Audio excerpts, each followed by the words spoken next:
আসসালামু আলাইকুম রহমতুল্লাহি ওবরাকাতুহু। আলহামদুলিল্লাহি রব্বিল আলামিন ওয়াল আকিবাতু লিল মুত্তাকিন নবিয়িনা মুহাম্মাদিন ওয়া আলা আলিহি ওয়া আসহাবিহি আজমাইন ওয়া মান তাবিআহুম বিইহসানিন ইলা ইয়াউমিদ্দিন, আম্মা বাদ। শুরু হচ্ছে শব্দে শব্দে দর্সে কোরআনের আজ পার্ট নম্বর 51, 51তম পর্বে আমরা উপনীত হতে পেরে তাবারাকার রহমানের কাছে আমরা শুকরগুজার হচ্ছি। আমরা অন্তরের অন্তরস্থল থেকে আমরা পড়ছি আলহামদুলিল্লাহ, আলহামদুলিল্লাহ রব্বিল আলামিন। আমরা সূরা আল ইনশিকাকের প্রথম পার্টে 11 নম্বর আয়াত পর্যন্ত আমরা পাঠ করেছি। আজকের সূরাতুল ইনশিকাক, এই সূরাটির শেষ অংশ পাঠ করব ইনশাআল্লাহ বিইذনিল্লাহ। ওমা তাওফীকি ইল্লা বিল্লাহ, আলাইহি তাওয়াক্কালতু ওয়া ইলাইহি উনীব। আল্লাহ তাআলা সূরা ইনশিকাকের মধ্যে আল্লাহ তাআলা কিয়ামতের দৃশ্য অবতারণা করেছেন এবং কিভাবে ঘটবে মানুষের জ্ঞানের সাথে সেটাকে প্রশ্ন আকারে রেখেছেন। যেভাবে সূর্য ওঠে, যেভাবে করে সূর্য উদয় হয়, সূর্য ডোবে, সূর্যাস্ত হয়, দিন শেষে রাত আসে, রাত শেষে দিন আসে, দিনে সূর্য আসে, রাতে চাঁদ আসে, তারকা আসে।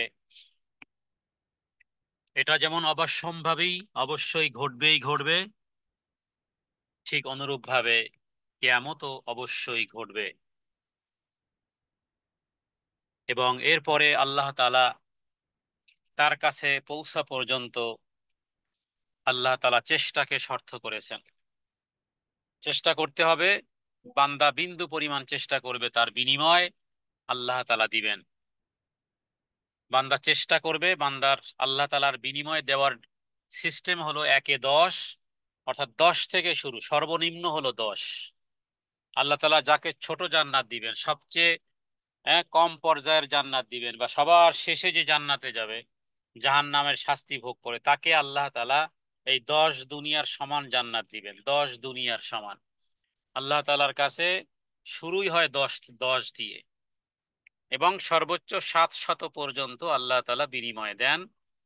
আর কোন কোন কিছুর বিনিময় আল্লাহ তাআলা নিজেই বলেছেন যে আমি এটার প্রতিদান আমি নিজেই দেব। যেমন সিয়ামের প্রতিদান বলেছেন আনা আজজি বিহি, আমি তাদেরকে প্রতিদান আমিই দেব। আবার সবরের প্রতিদানে আল্লাহ কোনো সংখ্যা উল্লেখ করেননি, বলেছেন ইন্নামা ইউয়াফফাস সাবিরুনা আজরাহুম বিগাইরি হিসাব। তবে তার জন্য কি শর্ত? শর্ত হলো চেষ্টা। কাদিহুন ইলা রাব্বিকা কাদহান ফামুলাকি। এরপরে আসবে কিয়ামতের দিন, আর সেদিন ডান হাতে আর বাম হাতে আমল নামা দেয়া হবে। এই বিষয়টি আমরা পাঠ করেছিলাম গত পর্বে।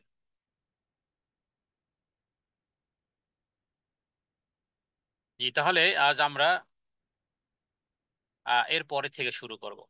যাদেরকে বাম দিক থেকে আমল নামা দেওয়া হবে, আয়াত নম্বর 10। আউযু বিল্লাহি মিনাশ শাইতানির রাজীম।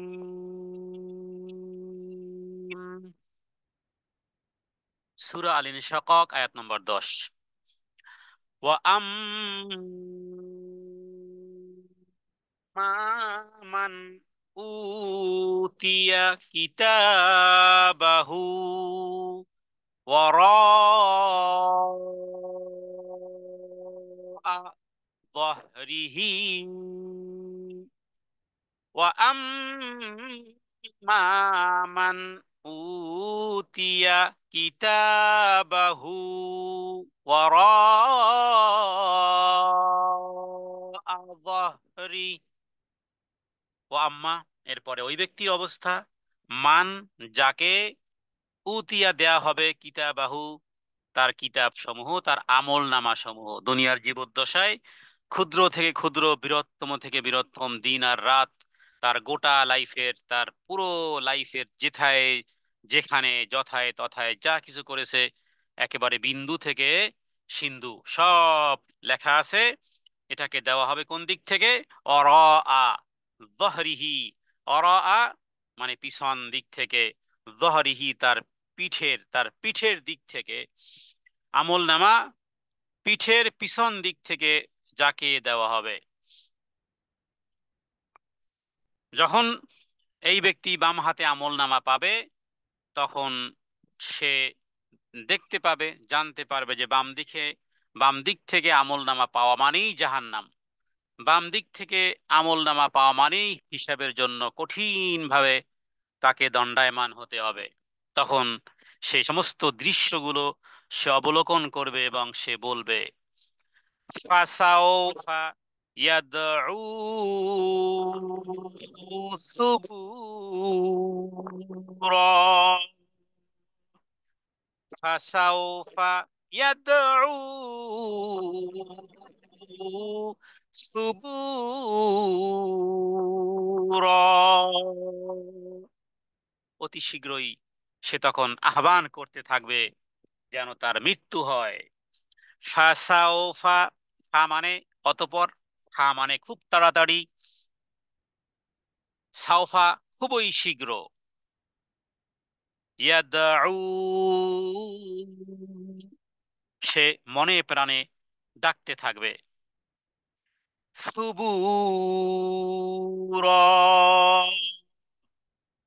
সুবুরা শব্দের অর্থ মৃত্যু হয় অথবা ধ্বংসও হয়, যে আমি যেন ধ্বংস হয়ে যাই। তাহলে বাম দিক থেকে আমল নামা দেওয়া হবে যাকে বাম দিক থেকে আমল নামা দেওয়া হবে তার মানে তার হিসাব কড়াকড়ি হবে। যাকে ডান দিক থেকে আমল নামা দেওয়া হয়েছিল তার হিসাব সহজ ছিল। আমল নামা যখন বাম দিক থেকে দেওয়া হবে, তার মানে তাকে আল্লাহ তাআলা কঠিন হিসেবের সম্মুখীন করবেন এবং সে জাহান্নাম দেখতে থাকবে, জাহান্নামের শাস্তি দেখতে থাকবে, কি ক্ষতি সে দেখতে থাকবে। তখন চিৎকার করতে থাকবে, চিল্লাতে থাকবে, তখন সে বলতে থাকবে, হায় আমি তো ধ্বংস হয়ে গেলাম, হায় আমি তো ধ্বংস হয়ে গেলাম, এ বলে চিৎকার করতে থাকবে, আর্তনাদ করতে থাকবে। যাকে বাম দিক থেকে আমল নামা দেওয়া হবে। সুবুর মানে ধ্বংস বা ক্ষতি। আমরা আল্লাহ তাআলার কাছে দোয়া করি, হে আল্লাহ, এমন জীবন যাপন করার তৌফিক আপনি আমাদেরকে দেন যেন কিয়ামতের দিন এই বদনসিবের কাতারে দণ্ডায়মান না হতে হয়, যেন বাম হাতে আমল নামা যেন না পাই, বরং ডান দিকেই যেন ডান হাতেই যেন আমল নামা দেওয়া হয়। কিন্তু দুঃখের বিষয় হলো ডানপন্থী আর বামপন্থী, আমরা কোন পন্থী? আমরা হলাম ডানপন্থী। কিছু আছে নিজেকে বামপন্থী বলে পরিচয় দেওয়াটাকে প্রাউড ফিল করে, বামপন্থী, বামপন্থী রাজনীতি করে, বামপন্থী, বাম হাতে খায়, দেখবেন বাম হাতে খাওয়ার স্টাইল, হ্যাঁ, বাম বাম বাম হাতে খাওয়া, বামমুখী চলা।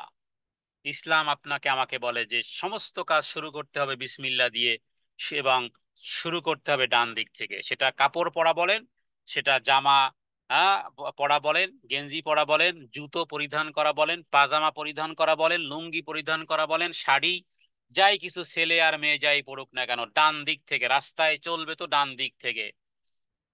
24 আওয়ার্স তার জীবন হবে ডানপন্থীওয়ালা জীবন। আসহাবুল ইয়ামিন, সূরা ওয়াকিয়ার মধ্যে আল্লাহ তাআলা বলছেন আসহাবুল ইয়ামিন, আমরা আসহাবুল ইয়ামিন। তাহলে দুনিয়ার জীবদ্দশায় ডানপন্থী হতে হবে তাকে, সমস্ত কাজ ডান দিক থেকে শুরু করতে হবে, সমস্ত কাজ আল্লাহ তাআলার নামে শুরু করতে হবে, বিসমিল্লাহ। দুনিয়ায়ও যদি হয় ডানপন্থী, তাহলে আখেরাতেও ডানপন্থী হবে। দুনিয়াতে যদি হয় সারা জীবন বামপন্থী, তো পরকালে আর ডানপন্থী হওয়ার চেষ্টা করা সম্ভবপর নয়, হওয়াও সম্ভব নয়। বাম হাতে আমল নামা দেওয়া হবে, পিছন দিক থেকে দেওয়া হবে, কারণ সংশ্লিষ্ট ব্যক্তি আমল নামা পাওয়ার ব্যাপারে প্রথম থেকেই সে নিরাশ ছিল। তো নিরাশ, ও তো মৃত্যুর সময় দেখেছে আযাবের ফেরেশতাকে। যখন কবরে ওকে নিয়ে যাওয়া হয়েছে, বলেছে যে আমাকে কোথায় নিয়ে যাও, কোথায় নিয়ে যাও, কোথায় নিয়ে যাচ্ছ আমাকে। এরপরে কবরে যখন রাখা হয়েছে, যখন মার রব্বুক ওয়া মা দীনুক ওয়া মা নাবিয়্যুক প্রশ্ন করা হয়েছে, ও বলেছে হায় হায়, হ্যাঁ, মানুষ মানুষ যা বলতো আমি তাই বলতাম। তাহলে ওখানে তার ইয়া লাইতানি, সমস্ত জায়গায় হায় আফসুস, হায় আফসুস। মরণে হায় আফসুস, মরণে কি আফসুস ছিল যে কেন দান করে গেলাম না। সূরা সূরা মুনাফিকুনের মধ্যে 28 নম্বর পারাতে ওই কথাই বর্ণনা করা হয়েছে, লাউলা আখারাতানি ইলা আজালিন করিব ফাসাদ্দাকা ওয়া আকুম মিনাস সালিহিন। এখান থেকেই তার হায় হায় শুরু, এখান থেকেই তার হায় হায় শুরু। মৃত্যুর আগে মনে হতো যে আয় হায় দান করে কেন আসলাম না। আল্লাহকে বলতেছে, আল্লাহ লাউলা আখারাতানি, লাউলা মানে কি যদি, ইফ পসিবল, যদি সম্ভবপর হয়, আখার তানি, যদি সামান্য একটা সেকেন্ডও আমাকে দেওয়া হয়, যদি কথা বলার শক্তি দেওয়া হয়, মৃত্যু ব্যক্তিকে, মৃত্যু শরণাপন্ন ব্যক্তিকে যদি কথা বলার প্রপারলি, যদি ওই রকমের হুঁশ আর জ্ঞান, জ্বালার যন্ত্রণা, হ্যাঁ, মৃত্যুকালে তওবার দরজা যদি বন্ধ না হওয়া, যদি আযাবের ফেরেশতা অথবা শান্তির ইত্যাদি দৃশ্য অবলোকন, আল্লাহ তাআলা সূরা ওয়াকিয়ার মধ্যে বলেছেন, থাকো তো তাকিয়ে কাছাকাছি, ওয়াহিনাইদিন তানজুরুন, আরে আমি তো ওয়ানাহনু আকরাবু ইলাইহি মিনকুম ওয়ালাকিন লা তুবসিরুন, আমি তো তার শাহরাগ গর্দানের চেয়ে আমি কাছে, তোমাদেরকেও দেখি তোমরা কাছে দাঁড়িয়ে থাকো, কি করতে পারো।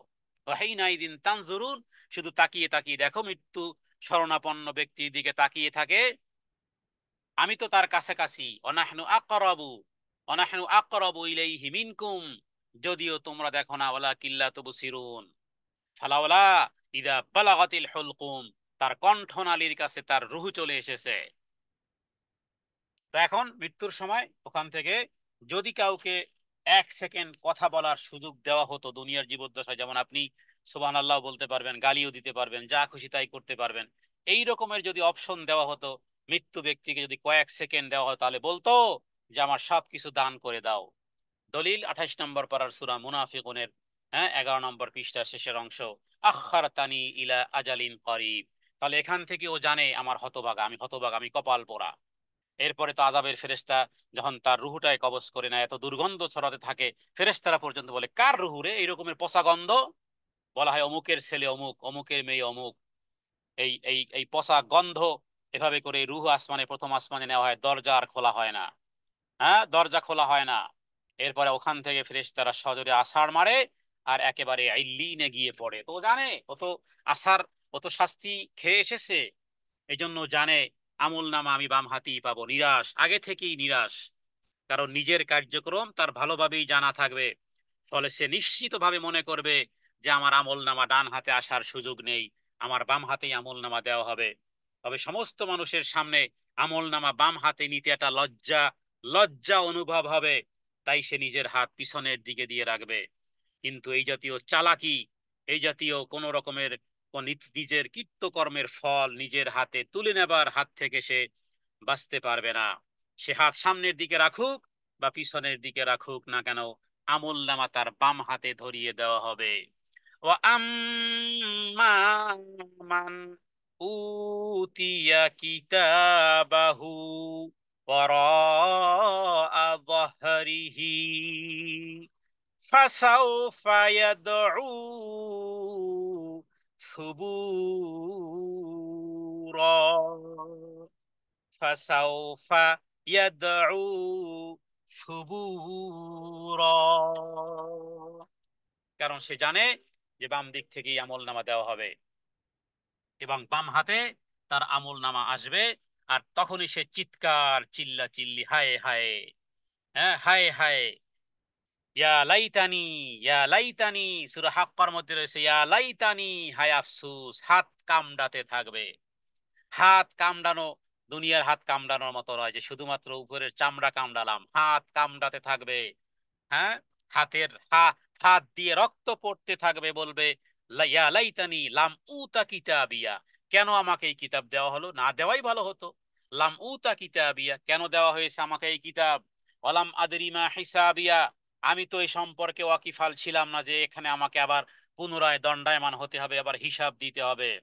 ওয়ালাম আদরি মা হিসাবিয়া, হায় হায়, ইয়া লাইতাহা কানাতিল কাদিয়া, হায় হায়, আমি তো দুনিয়ায় অনেক সম্মান, অনেক মান সম্মান ইজ্জতওয়ালা আমি লোক ছিলাম, হ্যাঁ, ইয়া লাইতানি লাম উতা কিতাবিয়া ওয়ালাম আদরি মা হিসাবিয়া ইয়া লাইতাহা কানাতিল কাদিয়া মা আগনা আন্নি মালি, হায় হায়, দুনিয়াতে তো আমি অনেক মালদার ব্যক্তি ছিলাম, অনেক টাকা পয়সার মালিক ছিলাম, কোথায় গেল আমার সেই সম্মান আর প্রতিপত্তি, কোথায় গেল আমার সম্মান আর মর্যাদার, হ্যাঁ, সম্মানের মুকুট কোথায় গেল।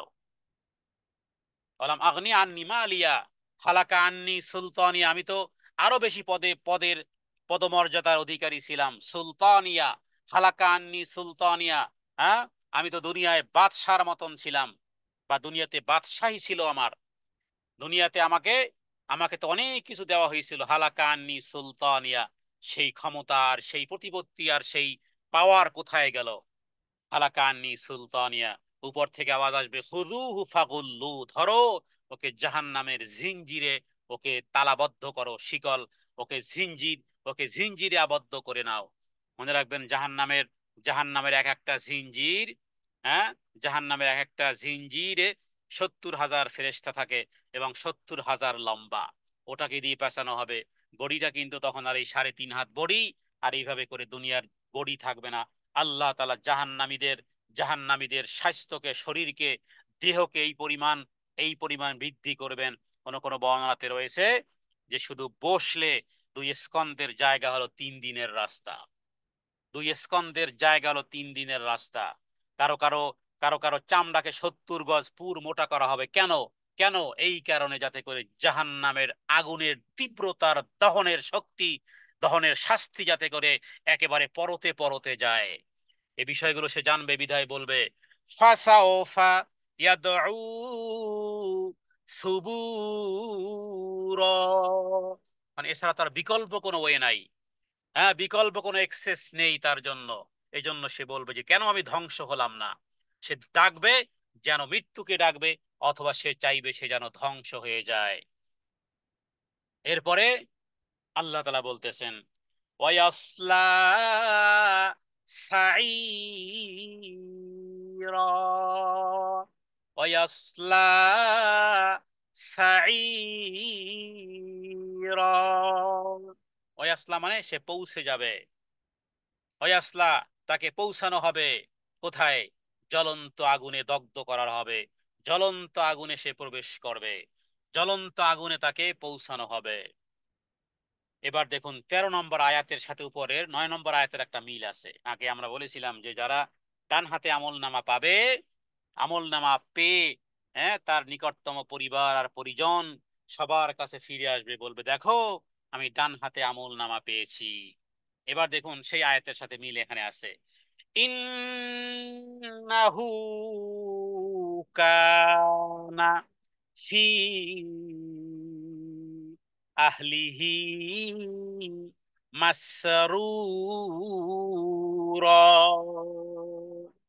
ইন্নাহু কানা ফি আহলিহি মাসরুরা। ওখানে ছিল, সে পরিবার পরিজনের কাছে আসবে, সন্তুষ্ট চিত্তে এসে বলবে আমাকে তো ডান হাতে আমল নামা দেওয়া হয়েছে। এবার এখানে বলা হচ্ছে, ইন্নাহু, নিশ্চয়ই সে, কানা মানে দুনিয়ার জীবদ্দশায় সে ছিল, আহলিহি তার স্বজনদের মধ্যে, মাসরুরা আনন্দে, পরিবার পরিজনের মধ্যে আনন্দ। দুই আনন্দ, দেখুন তো মিল আছে কিনা।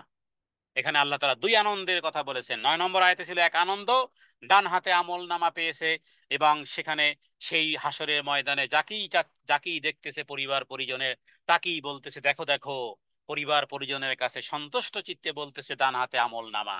আর এই ব্যক্তি বাম হাতে আমল নামা, এবং সে এবার চিৎকার করতেছে যে কেন ধ্বংস কেন আসে না, মৃত্যু কেন আসে না।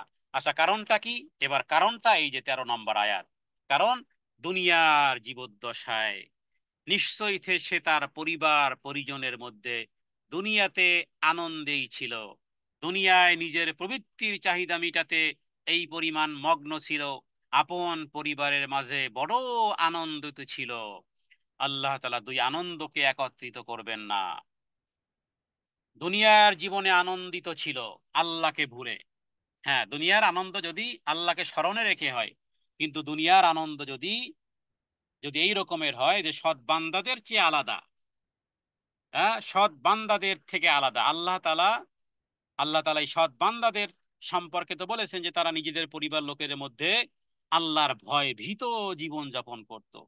পরিবারের মধ্যে থাকতো, সবসময় তারা ভয় করত নিজেদের সন্তান, নিজেদের পরিবার, নিজের হাজবেন্ড, হ্যাঁ, নিজের পরিবার পরিজন, যে তাদের প্রতি ভালোবাসায় উদ্বুদ্ধ হয়ে যেন দুনিয়াবী স্বার্থ উদ্ধার করতে গিয়ে যেন পরকাল বরবাদ না হয়, এই আতঙ্কে, এই ইন্টেনশনে তারা থাকতো। যে দুনিয়ার আনন্দ ফুর্তি করতে গিয়ে যেন আখেরাত বরবাদ না হয়। বিবাহ শাদীতে গেলে মনে কি হয় তাই? হ্যাঁ, বিবাহ শাদী একটা আনন্দ, ঈদ একটা আনন্দ, কিন্তু এই আনন্দ করতে গিয়ে যদি সুস্থ আনন্দ বিনোদন করতে গিয়ে যদি শরীয়তের ভায়োলেশন হয়, শরীয়তের লঙ্ঘন হয়, তাহলে মনে রাখবেন এখানের যতটুকু হাসি, এখানের যতটুকু হাসি, যতটুকু যতটুকু আনন্দ বিনোদনের অন্যায় অংশ, এবার কাঁদবেন ঠিক ততটুকু ওখানে। দলিল এই আয়াত। কারণ কেউ কাঁদবে এখানে, ওখানে সে হাসবে। আর এখানে যদি অন্যায় হাসা হাসা হয়, কারণ এখানে আল্লাহ তাআলাকে ভুলে, কারণ সে যে সমস্ত কাজগুলো করতেছিল দুনিয়ার জীবদ্দশায়, দুনিয়ার মধ্যে আনন্দ ফুর্তির মধ্যেই সে ছিল, আল্লাহকে ভুলে আনন্দ ফুর্তির মধ্যে ছিল। এবার ওখানে গিয়ে চিৎকার আর চিল্লা চিল্লি আর চেঁচামেচি, ফাসাও ফায়াদউ সুবুরা, আমার কেন মরণ হয় না, মরণ আমার কেন হয় না, কেন আমি ধ্বংস হই না? কারণ দুনিয়ায় সে আত্মীয় স্বজনের মধ্যে, পরিবার পরিজনের মধ্যে অত্যন্ত মজার মধ্যে ছিল, আনন্দের মধ্যে ছিল, আমার রবকে ভুলে গিয়ে। কারণ প্রবৃত্তির চাহিদা মিটাতে আনন্দ ফুর্তি অনেক লাগে, পরিবারের মধ্যে আনন্দিত ছিল। এবার সে ওখানে এবার সে ওখানে চিৎকার আর চিল্লা চিল্লি। অতএব মনে রাখতে হবে, একই একই আয়াত এই এই এই সূরার মধ্যে। আগেরটা ছিল আগেরটা ছিল ফি আহলিহি, ইন্নাহু কানা ফি আহলিহি মাসরুরা। এটি হলো 13 নম্বর আয়াত, ইন্নাহু কানা ফি আহলিহি মাসরুরা। আর আগের আয়াতটি ছিল কি, যে ফাসাউফা, আগের আয়াতটি যেটি মুমিনদের জন্য, ওয়ান কলিবু ইলা আহলিহি মাসরুরা, একই শব্দ, মাসরুরা একই শব্দ।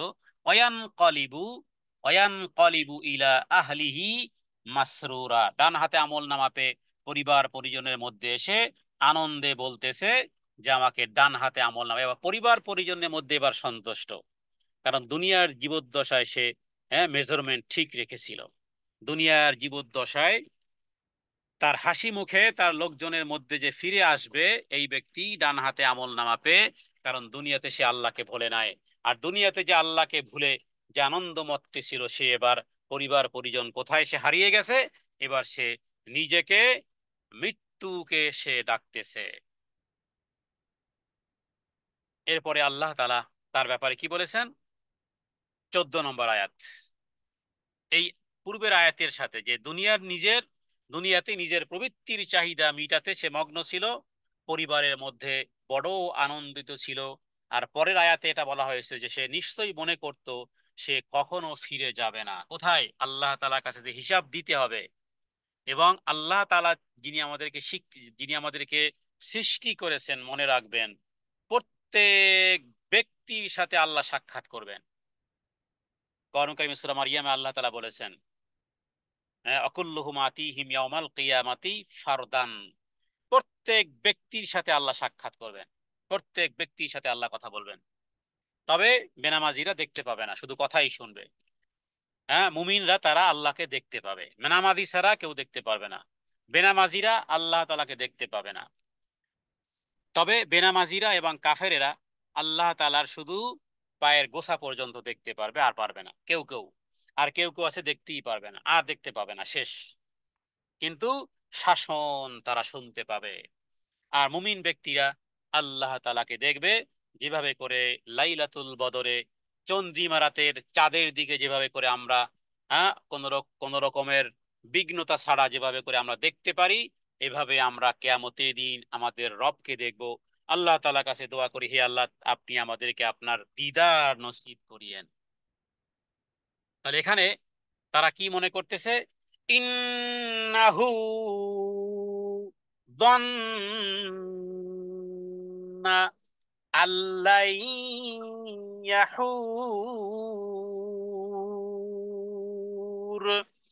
ইন্নাহু, ওই যে যাকে বাম হাতে আমল নামা দেয়া হয়েছিল, দুনিয়ার জীবদ্দশায় খুব আনন্দ মজে ছিল, আনন্দ মজে সকাল আর সন্ধ্যা, যদি থাকে টাকা পয়সা, যদি থাকে শারীরিক শক্তি, আর যদি থাকে সৌন্দর্য, কে তাকে ঠেকায়? আকাশের ঘড়ির মতন উপরে ওঠে আর বলে, না না না, আমি আর জমিনে নামবো না। কিন্তু সাঁঝের বেলা যখন লাঠিয়াল, যখন ঘুড়িওয়ালা যখন টান দেয়, তখনও বলে, না না না, জমিনে আমি নামবো না, কিন্তু ঠিকই তাকে নামতে হয়। তো দুনিয়ার জীবদ্দশায়, হ্যাঁ, যে পেয়েছে অর্থকড়ি, যে পেয়েছে স্বাস্থ্য, যে পেয়েছে সম্মান, যে পেয়েছে চাকরি, যে পেয়েছে ইজ্জত দুনিয়ার জীবদ্দশায়, তো দুনিয়ার জীবদ্দশায় এভাবে করে বড় আনন্দের মোজ আর মস্তির মধ্যে ছিল, মৃত্যু কি ভুলে ভুলে গিয়েছিল। তো তারা মনে করেছিল যে এটাই এটাই থাকবে, এভাবেই থাকবে। ইন্নাহু যন্না, মনে করেছিল আল্লাহ ইয়াহুর, কখনোই সে ফিরবে না, ওই ঘুড়ির মতন উপরে উঠেছে আর আমি নিচে নামবো না। না না বাতাসে যেন নড়তেছে, যেন গুয়াকে যেন না নাই বলতেছে। কিন্তু সে মনে করেছিল, ভাবনাই আসছিল না। আমলনামা পিঠের দিক থেকে বাম হাতে আসার পরে, হ্যাঁ, মৃত্যুর কামনা যখন করবে, মরে যাওয়ার আকাঙ্ক্ষা করবে, কেন মরতে চাইবে? মরতে চাইবে এই কারণে, যেহেতু আযাব থেকে বেঁচে যায়। কিন্তু সেখানে সম্ভবপর নয়, তাকে জাহান্নামে দাখিল করানো হবে। এই কারণ, কারণ হলো সে দুনিয়াতে তার পরিবার পরিজনের মধ্যে আখেরাতের প্রতি উদাসীন, আখেরাতের প্রতি গাফেল। কিসের সালাত, হ্যাঁ, কিসের দান সৎকা, আনন্দ উল্লাসে দিন যাপন করত, রবের কাছে ফিরে যাওয়ার ব্যাপারে বিশ্বাসী ছিল না। মনে রাখবেন, যারা দানকারী বেশি, সবচেয়ে দানের ক্ষেত্রে যারা অগ্রগামী, আখেরাতের দৃশ্য তাদের কাছে বেশি স্পষ্ট। আমলকারী যারা বেশি, আখেরাতের দৃশ্য, হ্যাঁ, একটা হলো ভাষা ভাষা জ্ঞান, যে অন্যায় করতে সেও জানে একদিন মরে যাব, একদিন হাসর হবে, একদিন বিচার হবে। অধিকাংশ মুসলমান এভাবে একটা ভাষা ভাষা একটা জ্ঞান রাখে, কিন্তু কাজকর্মে তার মনে হয় না যে সে মরবে, কাজকর্মে মনে হয় না যে কিয়ামতের দিন হিসাব দিতে হবে। তো এরা, শয়তান এদেরকে গাফেল করে রেখেছে। তো পরকালের ব্যাপারে তাদের আখেরাতের প্রতি উদাসীন হয়ে আনন্দ উল্লাসে দিন যাপন করেছিল, এবং রবের কাছে ফিরে যাওয়ার ব্যাপারে শুধু ওই ভাষা ভাষা জ্ঞান ছিল, মানে ভাষা ভাষা ভাষা ভাষা জ্ঞান, যে হ্যাঁ একদিন যেতে হবে, কিন্তু ওই রকমের বিশ্বাসী, ওই রকমের ইমানদার। ইমান, ইমান কাকে বলা হয়? বিশ্বাসের নাম হলো ইমান। ইমানের বিপরীত কি? ইমানের বিপরীত কুফর। অতএব ইমানের অর্থ করতে হবে বিশ্বাসী, আর বিশ্বাসীর বিপরীত কি? অবিশ্বাসী। তাহলে তোমার ওই বিশ্বাসে কি লাভ? ওই বিশ্বাস, ওই ভাষা ভাষা বিশ্বাস দিয়ে কি লাভ, তোমাকে যদি কর্ম না ফিরাতে পারে? হিসাব নিকাশের জন্য যে পুনরুত্থিত হতে হবে, তো পুনরুত্থান দিবস সম্পর্কে শুধু ওইভাবে, ওই পরে মালিক ইয়াউমিদ্দিন, বিচার দিবসের মালিক, কিন্তু আসলে তার কাজকর্ম ওইরূপ বিশ্বাসী নয়।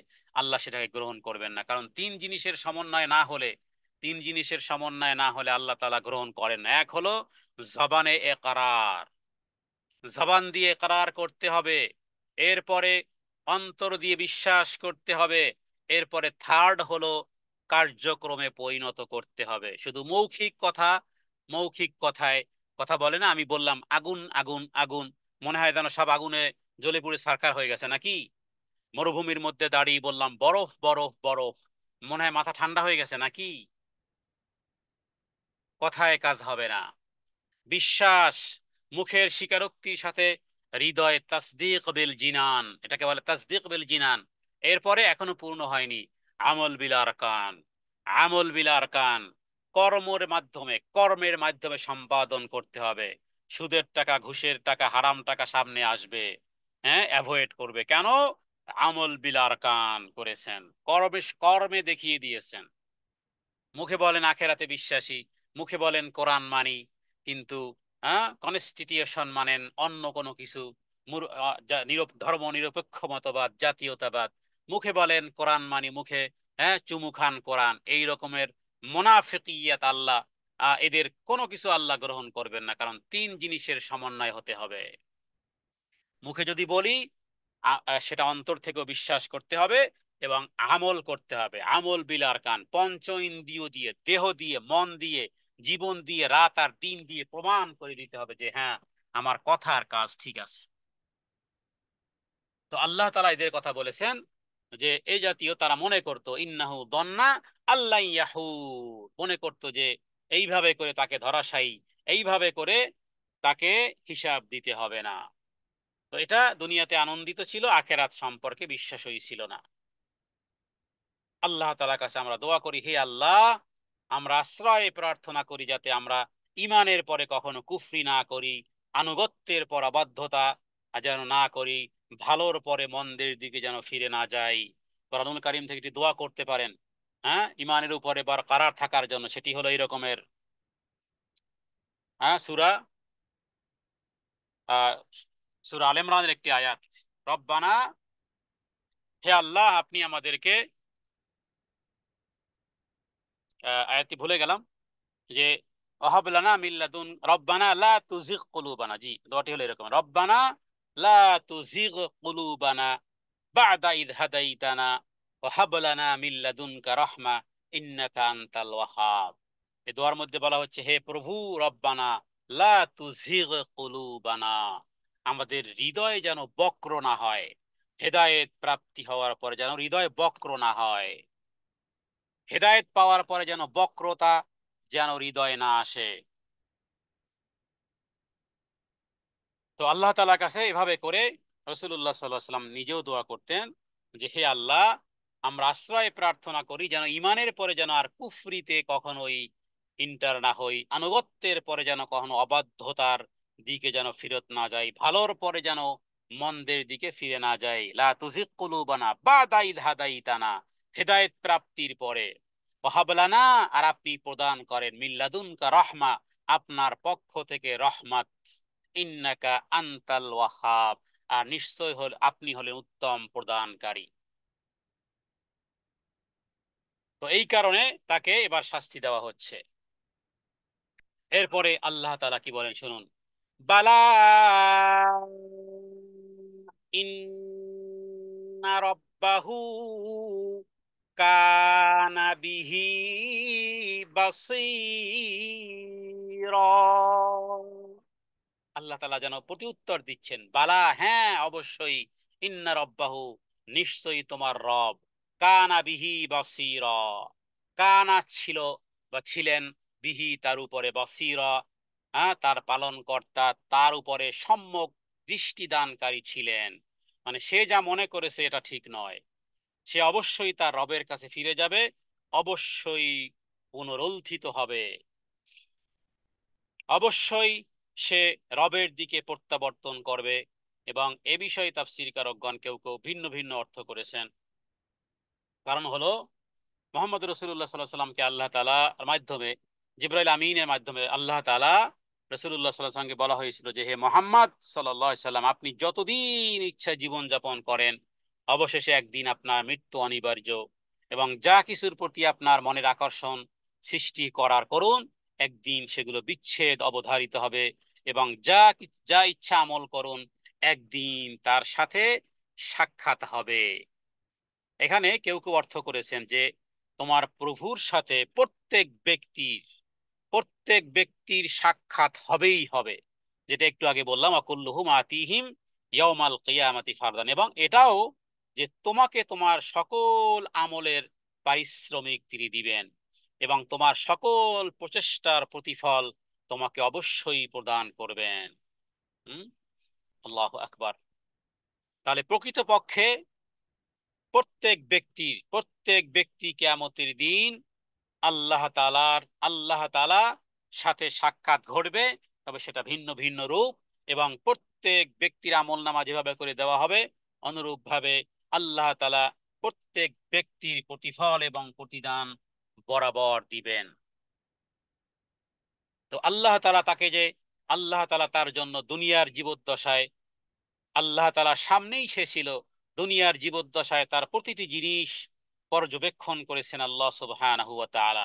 আল্লাহ তাআলা সেই আয়াতের মধ্যে বলেছেন যে, তোমাকে পর্যবেক্ষণকারী, ইন্নাহু কানা, যে আল্লাহ তাআলা অবশ্যই তোমাকে, ইন্না রব্বাহু কানা বিহি বাসীরা, এখানে তার অবস্থা ছিল, ইন্না রব্বাহু কানা বিহি বাসীরা, যে আল্লাহ তাআলা সে মনে করেছিল যে তাকে ফিরতে হবে না, কিন্তু তার রব তার যাবতীয় কার্যকলাপ আল্লাহ তাআলা তিনি দেখেছেন। অর্থাৎ সে যে সমস্ত কাজ কারবার করে যাচ্ছিল, আল্লাহ তাআলা সেগুলি উপেক্ষা করতেন এবং নিজের সামনে তাকে ডেকে তাকে কোনো জিজ্ঞাসাবাদ করতেন না। এমনটি ছিল আল্লাহর ইনসাফ এবং হিকমতের পরিপন্থী। কারণ আল্লাহ তাআলার সামনে যা ঘটেছে, তিনি যা দেখেছেন, অবশ্যই তিনি এটাকে জিজ্ঞেস করবেন। এটাই হলো ইনসাফ আল্লাহ তাআলার। এর পরের আয়াত, এরপরে আল্লাহ তাআলা কসম করেছেন। মূলত আল্লাহ তাআলা এখানে তিন জিনিসের কসম করেছেন। তিন জিনিসের কসম করার পরে এরপরে আল্লাহ তাআলা বলেছেন যে তোমার এই অবস্থা পরিবর্তন হবেই হবে। যৌবন থেকে বার্ধক্য কে ঠেকাতে পেরেছে বলুন? বার্ধক্য থেকে মৃত্যু কে পাবে মৃত্যুকে ঠেকাতে? আবার মৃত্যু থেকে বারজাখ, বারজাখ মানে মৃত্যুর পরের যে জীবন, মৃত্যু এবং কিয়ামতের মধ্যখানে যে জীবন, সেই জীবনকে বলা হয় বারজাখ জীবন। আচ্ছা, সেখান থেকে আবার পুনরুজ্জীবন, পুনরুজ্জীবন থেকে হাসরের ময়দান, তারপরে হিসেব নিকেশ। এগুলো হলো আখেরাতের ঘাঁটি, এগুলো হলো স্টেশন। হ্যাঁ, এগুলো হলো আমাদের আমাদের এই দুনিয়ার জীবনের পরে যেই অনন্ত জীবন শুরু হবে, সেই অনন্ত জীবনের স্টেশন। এরপরে সর্বশেষ কি হলো? শাস্তি অথবা পুরস্কার। শাস্তি অথবা পুরস্কারের মঞ্জিল অতিক্রম করতে হবে। তাহলে আল্লাহ তাআলা এখানে তিনটি জিনিসের কসম খেয়েছেন। সূর্য অস্ত যাওয়ার পর পশ্চিম আকাশে যে লালিমার যে দেখা দেয়, অনুরূপভাবে দিনের পর রাত্রে যে আধার আসে, তার মধ্যে দিনের বেলা যে সমস্ত মানুষ এবং অন্যান্য প্রাণী পৃথিবীর চারিদিকে বিচরণ করে, তাদের একত্র হওয়ার এবং চাঁদের অবস্থার কথা উল্লেখ করেছেন, এবং বিশ্ব জাহানে বসবাস করে প্রতিটি জিনিসের কথা আল্লাহ তাআলা উল্লেখ করেছেন এভাবে করে। ফালা উকসিমু বিশ-শাফাকি ওয়াল-লাইলি ওয়ামা ওয়াসাক ওয়াল-কমারি ইযা ওয়াল-কমারি ইযা তাসাক লাতারকাবুন্না তাবাকান আন তাবাক। এখানে আল্লাহ তাআলা তিন জিনিসের কসম করেছেন। আমি কসম করতেছি পশ্চিম আকাশের, মানে সন্ধ্যাকালীন লালিমার বা সন্ধ্যাকালীন যে লাল আভার। তাহলে আল্লাহ তাআলা এখানে এই জিনিসের কসম করেছেন। এরপরে শাফাক বলা হয় লাল বর্ণ। সূর্যাস্তের পর পশ্চিম আকাশে একটা লাল আভা দেখা যায়, এবং কখনো কখনো মাগরিবের সালাতের পরে প্রায় 50 মিনিট, মাগরিবের সালাত থেকে এশার সালাতের প্রায় 50 মিনিট বলা হয় যে মাগরিবের সালাত থেকে এশার সালাত প্রায় 50 মিনিট, এর কিছু সময় এই লাল আভাও কখনো কখনো দেখা যায়। তো এটাকে, এই অস্তরাককে আল্লাহ তাআলা কসম করেছেন। এরপরে ওয়াল্লাইলি ওয়ামা ওয়াসাক, রাতের কসম করা হয়েছে, এবং ওই রাত যা কিছুর সমাবেশ ঘটায়। ওয়াল্লাইল মানে রাত্র, ওয়ামা ওয়াসাক যা সমাবেশ ঘটায়। রাত্রে কি কি সমাবেশ ঘটায়? রাত্রে সমাবেশ ঘটায় চাঁদের, রাত্রে সমাবেশ ঘটে বিভিন্ন তারকারাজির। মানে অন্ধকার নেমে আসতেই প্রতিটি বস্তু নিজ নিজ বাসা এবং বাসস্থানে জমা বা সমাবিষ্ট হয়। অর্থাৎ রাতের অন্ধকার যে সকল বস্তুকে নিজের আঁচল দ্বারা ঢেকে নেয়, এটাও কেউ কেউ তাফসীর করেছেন। তার মানে রাত্রের মাধ্যমে কি হয়? সবাই তার আপন নিডে ফিরে আসে। তার মানে এই রাত্র কি করেছে? সমাবেশ ঘটিয়ে দিয়েছে। তাহলে আল্লাহ তাআলা রাতের কসম করেছেন এবং দিনের কসম করেছেন, আর অনুরূপভাবে রাতের কসম করেছেন যেটা সমাবেশ ঘটায়, ওয়াল্লাইলি ওয়ামা ওয়াসাক। এরপরে চাঁদের কসম করেছেন, ওয়াল কমারি ইযা তাসাক, ওয়াল কমারি, এবং এবং চন্দ্রের শপথ, ইদা যখন, ইত্তাসাক যখন পূর্ণ হয়। চাঁদ যখন পূর্ণ চাঁদে পরিণত হয়, চাঁদ যখন পূর্ণ তারিখে পরিণত হয়, তার মানে আইয়ামে বীজ যে বলি আমরা, আইয়ামে বীজ মানেই হলো যে চাঁদ পরিপূর্ণ হয়। 13 তারিখ যতটুকু, 14 তারিখে আরেকটু পূর্ণ, আর 15 তারিখে পুরো পূর্ণিমার চাঁদ, যেটাকে লাইলাতুল লাইলাতুল বদর বলা হয়। হ্যাঁ, লাইলাতুল কমার, তার মানে এই পূর্ণিমার পরিপূর্ণতা লাভ করে 13 তারিখে রাত্রে থেকে 15 তারিখের রাত পর্যন্ত, এবং 16 তারিখ রাত্র পর্যন্ত বলা যায় যে 16 তারিখ রাত্র পর্যন্ত মোটামুটি বিদ্যমান থাকে, কারণ 16 তারিখে একটু সামান্য একটু কমবে, কিন্তু 16 তারিখ পর্যন্ত বলা যেতে পারে যে চন্দ্র পরিপূর্ণতা লাভ করে। তো আইয়ামে বিশ, 13, 14 এবং 15 তারিখ চন্দ্র মাসের। আর মাসে এই 3টি রোজা রাখার দ্বারা কি হবে? পুরো এক মাস। হ্যাঁ, প্রত্যেক মাসে 3টি রোজা রাখার দ্বারা কি হবে? পূর্ণ এক মাস রোজা রাখার সওয়াব, সিয়াম রাখার সওয়াব আল্লাহ তাআলা ব্যক্তির আমল নামাতে লিখে দিবেন। তো আল্লাহ তাআলা এখানে এই 3 জিনিসের কসম করার পরে পরে বলেছেন, লাতারকাবুন্না তাবাকান আন তাবাক। লাতারকাবুন্না, এখানে এই লা তাকিদ, কুন্না এটাও তাকিদের জন্য ব্যবহার করে। তাহলে মূল শব্দ হলো রাকাবা ইয়ারকিবু। রাকাবা ইয়ারকিবু মানে কি? আরোহণ করা। বলে না রাকেব, রাকেব মানে আরোহী। তাহলে লাম তাকিদের জন্য কুন্না, এই যে নুন, এটাও এটাও লামে তাকিদ নুনে তাকিদ, এভাবে বলা হয় আরবিতে। লামে তাকিদ নুনে তাকিদ, মাঝখানে হলো রাকাবাই আর কি, মানে তোমরা অবশ্যই অবশ্যই। দুইবার অবশ্যই কেন বললাম? লামের কারণে, লামে তাকিদের কারণে, নুনে তাকিদের কারণে। অবশ্যই অবশ্যই তোমরা আরোহণ করবে, তবাকান মানে স্তর, আন তবাক স্তর থেকে স্তর। তবক বলা হয় যেমন বিল্ডিং এর একটা ফ্লোর হয়, তাহলে জিজ্ঞেস করা হবে যেমন আপনার বিল্ডিং কতটা ফ্লোর আছে, হ্যাঁ, তাহলে কতটা তবক আছে মানে স্তর।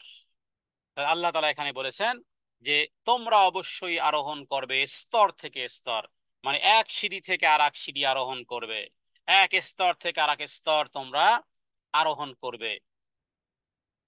তো এখানে রুকুব বা রাকেব একই অর্থ, তার কাবুন্না বা রুকুব বা রবাকা ইত্যাদি একই অর্থ, যে হে মানুষ তোমরা সর্বদাই এক স্তর থেকে অন্য স্তরে আরোহণ করতে থাকবে। উদ্দেশ্য এটা যে সৃষ্টির আদি থেকে অন্ত পর্যন্ত মানুষ কোনো সময় এক অবস্থায় স্থির থাকতে পারে না, স্থির থাকবে না, বরং তার উপর পর্যায়ক্রমে পরিবর্তন আসতেই থাকবে। স্বাভাবিকভাবে যে সমস্ত পরিবর্তন আসে সেটা তো লক্ষণীয়। তাছাড়া মানুষ নিজেও আল্লাহ তাআলার দেয়া সহজ সরল দিন থেকে কখনো কখনো বিমুখ হয়, হ্যাঁ, কখনো বা নিজের নিজের নিজের প্রবৃত্তি অনুসরণ করে। রাসূলুল্লাহ সাল্লাল্লাহু আলাইহি সাল্লাম বলেছেন, তোমরা তোমাদের পূর্বের লোকদের হাতে হাতে হাতে বিঘাতে বিঘাতে অনুসরণ করবে।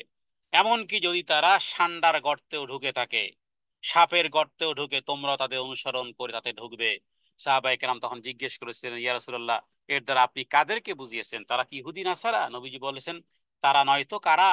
এটা ইমাম মুসলিম হাদিসটি এনেছেন। এবার আপনি যদি বলেন যে পৃথিবীতে ইহুদি এবং খ্রিস্টানেরা যে স্টাইল শুরু করে, মুসলমানেরা সেই স্টাইল শুরু করে। ইহুদিরা যদি প্যান্ট ছিঁড়া পড়া শুরু করে, মুসলমানদের সেই প্যান্ট কিনতে দেরি হয় না আর। তার মানে অনুসরণ। ইহুদিরা কিভাবে চুল কাটে, ইহুদিরা তারা তারা কাপড় পোশাক, তারা দৈনন্দিন জীবন লাইফ স্টাইল কিভাবে শুরু করে, শুধু মুসলমানদের ইন্টারনেটে দেখতে দেরি, স্টাইল ধারণ করতে দেরি হয় না। তো অনুরূপ ভাবে শুধু এটা বাহ্যিক ভাবেই না, শুধু এটা বাহ্যিক ভাবেই নয়, হ্যাঁ, জামা বলেন, জুতো বলেন, মেয়েদের পোশাক বলেন, পুরুষের পোশাক বলেন, ওরা যা করবে, ওরা যদি সামনের দিকে ল্যাংটা হয় এরাও ল্যাংটা হবে। এটাই এটাই হাদিস থেকে এটাই বোঝানো হয়েছে। কারণ ওরা যদি সাপের গর্তে ঢোকে, এরাও সাপের গর্তে ঢুকবে, মনে করবে না জানি এটা অনেক বড় কিছু, হ্যাঁ, এর মধ্যে ফায়দায় ভরা। এই জন্য ইহুদি খ্রিস্টান যেভাবে, অথচ সূরা ফাতিহার মধ্যে বারবার বারংবার বলতেছি গায়রিল মাগদুবি আলাইহিম ওয়ালাদ-দাল্লিন, মুখে বলতেছি গায়রিল মাগদুবি। গায়রিল মাগদুবি কারা? পৃথিবী সব মানুষ জানে এটা। গায়রিল মাগদুবি আলাইহিম ওয়ালাদ-দাল্লিন মানে ইহুদি খ্রিস্টান। তো মুখে বলতেছি ইহুদি খ্রিস্টান, হে প্রভু আমাকে রাখো সিরাতাল্লাযিনা আন'আমতা আলাইহিম, তাদের যাদের প্রতি তুমি রহম করেছো। হ্যাঁ, আর এখানে এরপরে বলা হলো তাদের পথে নয় যাদের উপর তোমার আযাব এবং গজব, যাদের প্রতি তুমি রাগান্বিত, যাদের উপর তোমার অভিসম্পাত। তারা কারা? তারা হলো ইহুদি এবং নাসারা। তো মুখে এখানে বলতেছি ইহুদি এবং নাসারা তাদের পথে নয়, অথচ অথচ ওদের স্টাইলে স্টাইল, হ্যাঁ, ওরা যদি মোজ বড় রাখে আমরাও মোজ বড় রাখি, ওরা দাড়ি মুন্ডন করে, আমরাও দাড়ি মুন্ডন করি। ওরা যা যে স্টাইল ধারণ করবে, যেখানে ওরা গিয়ে হাতে তালি বাজায়, আমরাও সেখানে গিয়ে হাতে তালি বাজাই। ওরা হ্যাপি নিউ ইয়ার করে, আমরাও হ্যাপি নিউ ইয়ার করি। ওরাও মেরি ক্রিসমাস ডে করে, আমরাও মেরি। বাকি থাকলো কোথায় ওদের সাথে আমাদের সাথে? কোথায় কোথায় পার্থক্যটা আপনি শুধু একটু বুঝিয়ে দেন। তবাকান আং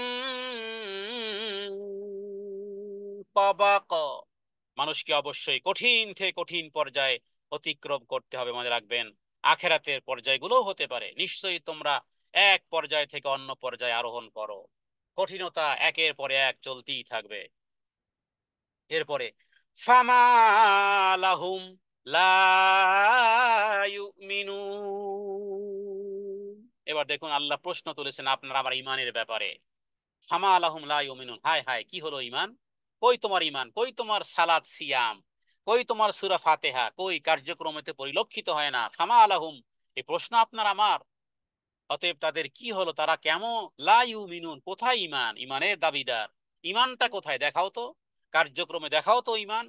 ফামা লাহুম লা ইউমিনুন, এই প্রশ্ন রয়েই গেল। অতএব তাদের কি হলো? তারা ইমান আনতেছে না।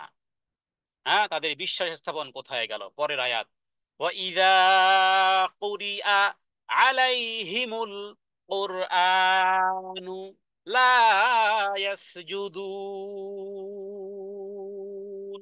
দেখুন আরেকটা প্রশ্ন। প্রথম প্রশ্ন ইমানের প্রশ্ন, কই তোমার ইমান? উত্তর আপনি দিবেন। আপনার লাইফ স্টাইল কেমন? আপনার আপনার জীবন ধারণ স্টাইল কিভাবে? হ্যাঁ, খাবার দাওয়া, খাবার খাওয়া থেকে শুরু করে পুরো 24 আওয়ার্স লাইফ স্টাইল কোথায়, কিভাবে? ইমান তাহলে কোথায়? এবার দ্বিতীয়, ওয়াইদা কুরিআ আলাইহিমুল কোরআন, যখন পাঠ করা হয় তাদের কাছে কোরআন, লা ইয়াসজুদুন, তারা কেন সেজদা করে না? তারা কেন সেজদা করে না? আল্লাহ তাআলা জানো, এই আয়াতটি মূলত আসলে তেলাওয়াতের সেজদা। এই রাসূলুল্লাহ সাল্লাল্লাহু আলাইহি সাল্লাম এই আয়াতটি তেলাওয়াত করে সেজদা করেছিলেন, এ বিষয়ে হাদিস রয়েছে। হযরত আবু হুরায়রা রাদিয়াল্লাহু তাআলা আনহু তিনি এই সূরাটি পড়ে সেজদা করেছেন। এরপর লোকদের দিকে জানিয়েছেন যে নবীজিও এই সূরাটি পড়ে সেজদা করেছেন। সহিহ মুসলিমের বিষয়ে হাদিস রয়েছে।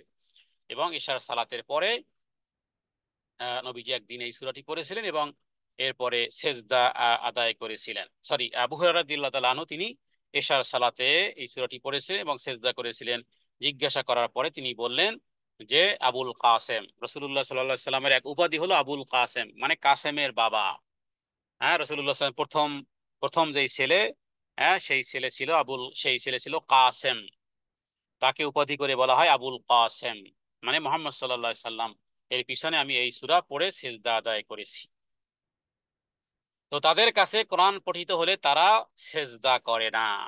এরপরের আয়াত, বালিল্লাযীনা কাফারু ইউকাযযিবুন, বাল, বরং আল্লাযীনা কাফারু, যারা কুফরি করেছে এবং যারা মিথ্যা আরোপ করেছে, মানে কোরআন শুনে সেজদা তো দূরের কথা।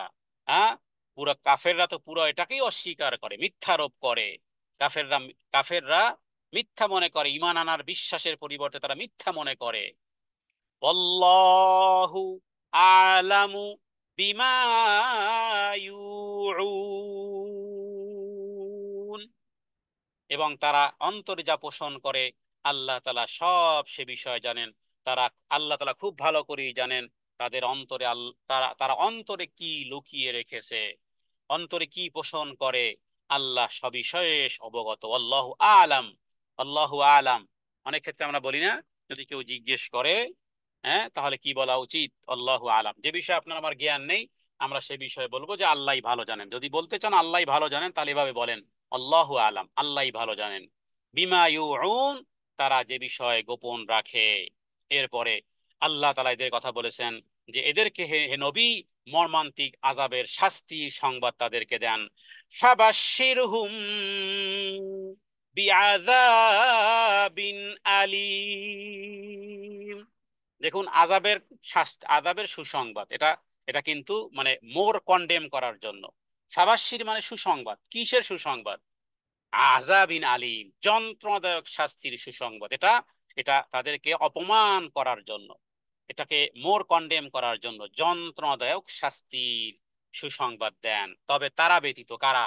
আল্লাহ যেন এই 25 নম্বর আয়াতের প্রতিফল এবং প্রতিদান এবং যেই রিকোয়ারমেন্ট, যেই মাতলুব আল্লাহ যেন আমাদের করেন, আল্লাহ তাআলা ওই আযাব থেকে, ওই শাস্তি থেকে এবং ওই ইহুদি এবং খ্রিস্টানদের স্টাইল থেকে এবং কোরআনুল কারীম শুনে অবনত না হওয়া থেকে আল্লাহ তাআলা ওদেরকে আলাদা করেছেন। 25 নম্বর আয়াতে আল্লাহ বলেছেন, ইল্লাল্লাযীনা আমানু ওয়া আমিলুস সলিহাতি লাহুম আজরুন গায়রু মামনুন। তারা ব্যতীত যারা ঈমান এনেছে এবং সৎকর্ম করেছে, আল্লাহ বলেন তাদের জন্য রয়েছে নিরবচ্ছিন্ন প্রতিদান, তাদের জন্য রয়েছে অশেষ অশেষ প্রতিদান, অফুরন্ত অফুরন্ত পুরস্কার আল্লাহ তাআলা তাদেরকে দিবেন যারা ঈমান এনেছে। আল্লাহ তাআলা যেন আমাদেরকে সেই সেই ঈমানওয়ালাদের কাতারে রাখেন, যেই ঈমানওয়ালাদের কথা এত কিছু বাধা বিপত্তি, বাম হাতে আমল নামা থেকে শুরু করে মৃত্যুকে ডাকা, এরপরে কেন কোন কারণে দুনিয়ার জীবনে ছিল সুখ স্বাচ্ছন্দ্যে ভরা রবকে ভুলে গিয়ে ওই রকমের কপাল পোড়া আর ওই রকমের হতভাগা থেকে আল্লাহ যেন বাঁচিয়ে আমাদেরকে ওই ইমানদারদের মধ্যে রাখেন যারা শয়নে স্বপনে ব্যবসা বাণিজ্যে ঘরে আর বাইরে দিনে আর রাতে 24 আওয়ার্স, হ্যাঁ, চড়াই উতরাই অনুকূল আর প্রতিকূল যেই সিচুয়েশন হোক না কেন এরা রবকে ভোলে না। আল্লাহ যেন সেই ইমানদারদের কাতারে আল্লাহ তাআলা আমাদেরকে শামিল রাখেন। আল্লাহ তাআলার কাছে সেই দোয়া করি, আল্লাহ তাআলা যেন আমাদেরকে ঈমান গ্রহণ করার সাথে সাথে আমলে সলেহ করার তৌফিক যেন দেন, এবং যার বিনিময়ে আমরা রবের কাছ থেকে নেব কি? লাহুম আজরুন গায়রু মামনুন। هذا مني والعلم عند الله، والله أعلم بالصواب، وصلى الله على سيدنا محمد النبي الأمي وآله وسلم. السلام عليكم ورحمة الله وبركاته.